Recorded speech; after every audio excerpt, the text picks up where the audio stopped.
7 de la mañana con 37 minutos. Gracias por seguirnos en Primera Impresión. El juez Sergio Moro emitió la orden de prisión contra el expresidente del Brasil, Luiz Inácio Lula da Silva, y le dio un plazo de 24 horas para que se entregue voluntariamente. El Partido de los Trabajadores anuncia movilizaciones. El juez federal Sergio Moro emitió un documento en el que establece la orden de prisión del expresidente de Brasil, Luiz Inácio Lula da Silva, y le dio un plazo de 24 horas para entregarse en consideración a la dignidad del cargo que ocupó. El plazo vence este viernes a las 5 de la tarde, hora local. En la resolución se prohibió la utilización de esposas sin importar el escenario que pueda presentarse al momento de su detención. La defensa de Lula calificó la decisión como arbitraria, mientras que el Partido de los Trabajadores convocaron a una movilización contra la detención de su máximo líder. Vamos a trabajar el proceso de vigilia permanente. El exmandatario de 72 años se encuentra al interior del Instituto Lula junto a sus simpatizantes analizando posibles recursos que puedan evitar a último momento la cárcel. Lula está bien, sereno y tiene la conciencia tranquila de los inocentes. La orden de prisión se realiza en menos de 24 horas de que el Supremo Tribunal Federal rechazó con un estrecho margen de 6-5 el recurso de habeas corpus solicitado por Lula. El ex jefe de Estado lidera las encuestas en los sondeos presidenciales y aunque la legislación no permite a un condenado en segunda instancia ser candidato, la decisión final de aceptación o no de su postulación dependerá en agosto del Tribunal Electoral. Lula fue condenado a 12 años de prisión por corrupción pasiva y lavado de activos en el caso Lava Jato. Fanny Lara, Telediario. 7 de la mañana, 39 minutos. Nuestro invitado en esta mañana, Esteban Santos López, catedrático de Relaciones Internacionales de la Universidad de las Américas. Gracias por estar aquí. ¿Qué pasa en Brasil? Parece mucho más que un caso de corrupción, que un simple juicio. Sin duda alguna golpea a una figura trascendente como el expresidente Lula, pero lo que se revela detrás de esto parece decirnos que se están sacudiendo los cimientos de la institucionalidad en el Brasil y se están afectando aquellos equilibrios de los que depende su supervivencia. ¿Qué piensa? Un gusto primero y muchas gracias la invitación. Efectivamente, Brasil está viviendo unas horas críticas dentro de su institucionalidad y de su estabilidad como país. El juez Sergio Moro le acaba de dar hasta hoy 5 de la tarde para que el señor Lula se entregue voluntariamente.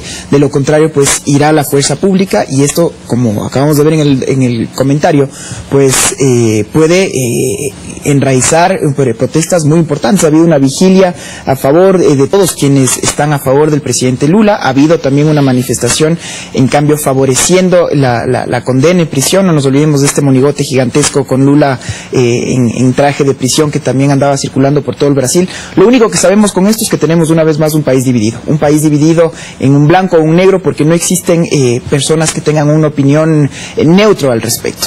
La pregunta creo que es muy importante: ¿cuál es el rol que tienen las instituciones en este caso y si es que se van a funcionar y se van a respetar? Ahora, esto ocurre en un país presidido por un personaje como el señor presidente Temer, que también tiene su propio pasado y él también está haciendo el closet lleno de esqueletos y tiene muchas investigaciones en este momento que están en contra suya. Lo importante de esto es, no nos olvidemos, yo creo que el escándalo más importante de corrupción que se ha dado en los últimos años tuvo su hora cero, su foco en el Brasil, con todo este llamado Lava Jato, que justamente es el juez Sergio Moro el que estaba iniciando esta causa.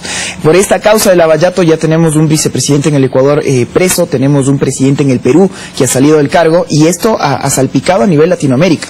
En el Brasil, lo que acabamos de ver en este punto depende del prisma con el que uno lo quiera ver. Las instituciones funcionan y fueron independientes, o las instituciones no funcionan porque siguen a través del presidente de turno y terminan dando esta votación que ustedes todos la pudimos, quienes pues seguimos esta misión, ayer fueron en horas de la madrugada, que se dio con un voto dirimente de la presidenta, la señora, se me va el nombre, la presidenta Carmen Lucía, que terminó dando este desempate que fue, por un voto. Ahora, ¿en qué medida la decisión del tribunal, que fue una decisión muy estrecha, digamos, muy disputada, ¿en qué medida también resultó influenciada o habría podido resultar influenciada por estos gruñidos, estos trinos de los militares, gruñidos en forma de trinos de los militares, exactamente, es decir, que denotaban la existencia de un pensamiento coincidente entre altas autoridades de las Fuerzas Armadas brasileñas y que nos hicieron recordar otros tiempos en América Latina. Correcto, no olvidarse que Brasil tuvo una dictadura militar del 64 hasta el 85, o sea, fueron casi 2 décadas en el que Brasil estuvo sumiso a una dictadura militar como tal. Es un inaceptable que tengamos militares activos que expresamente hayan dado un llamado que si es que las instituciones no lograban contener, pues se verían obligados a salvaguardar la institucionalidad del Brasil. En esas líneas fueron. También es muy interesante saber que todos los presidentes tienen por norma, son quienes nombran las ternas que conformarán la Corte Suprema, y esto es algo que se discute no solo en el Brasil, sino en el mundo. ¿Qué tan independientes pueden ser estos magistrados que terminan sirviendo un partido de turno? En este caso, muchos de los magistrados fueron posesionados por el propio Lula y por su antecesora Dilma Rousseff. Entonces siempre hay esta especulación en torno a qué tanto uno puede ser imparcial cuando esto fue un cargo que el presidente... Ahora, de haber existido algún grado de influencia a través de este procedimiento, no surtió efecto en este caso. Justamente para ver cómo son las presiones pueden darse dentro de una sociedad. Entonces estamos aquí hablando de un debate jurídico y no político. Y cuando vimos muchas de las intervenciones de los magistrados, daban intervenciones políticas como tal. Entonces, ahora, ¿quiénes atacan al expresidente Lula? Dicen estar hablando a nombre de la limpieza, a nombre de la lucha contra la corrupción. Quienes defienden al presidente Lula dicen que Lula es una víctima de la derecha. Correcto. Sin embargo, Lula, como Temer, igualmente, han sido víctimas de la onda expansiva de un escándalo, el escándalo de Odebrecht, vinculado con el escándalo de Petrobras y otros escándalos de corrupción en el Brasil, onda expansiva que ha llegado a todos los países prácticamente de América Latina.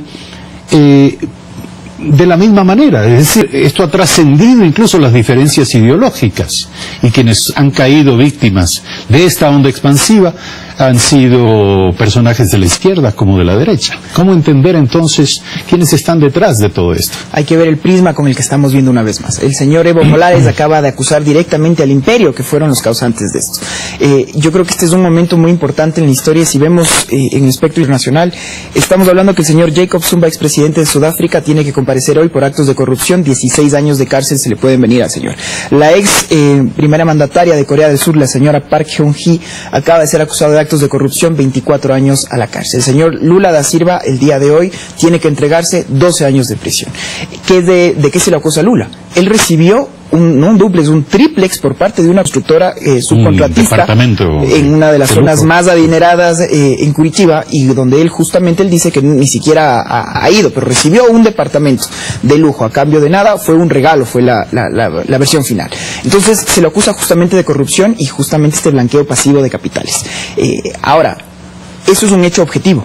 Eso es un hecho objetivo que no pudo ser contrastado. Y lo que se tiene que hablar también con punto y coma, que estamos hablando del escándalo de corrupción más grande que se dio en la última década y que ha salpicado a toda la región. El señor Lula, por lo tanto, tiene y está enfrentando estos cargos de corrupción. Ahora, la parte importante que se viene es porque estamos hablando de un señor que todavía mantiene el 30% de la aspiración de voto, y hoy por hoy eso lo pondría como el nuevo presidente del Brasil.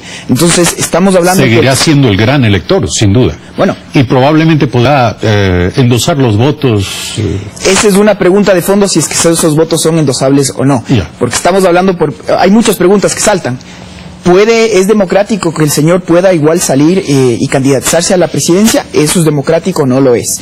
Y por otro lado, no tiene todavía una sentencia en firme, y sin embargo ya el juez Moro ya ha ordenado su prisión el día de hoy. Entonces son muchos elementos para el debate. Lo cierto es que si el señor Lula da Silva termina cumpliendo, efectivamente ingresa a prisión el día de hoy, las fuerzas políticas en el Brasil cambian, y las elecciones que tendremos en octubre, pues evidentemente esto inclina la balanza completamente.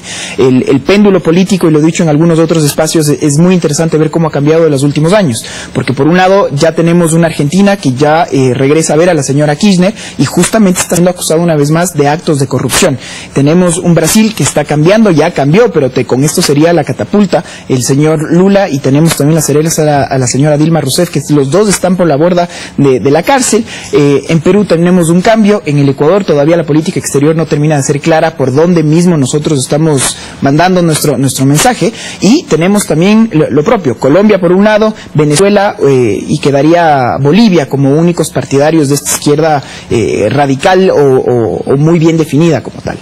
Gracias por ayudarnos a ver este gran horizonte del contexto internacional. Esteban Santos López, catedrático de Relaciones Internacionales de la Universidad de las Américas, esta mañana aquí en Primera Impresión. Gracias. Un gusto. Una breve pausa. No, perdón, nos están diciendo. Sí.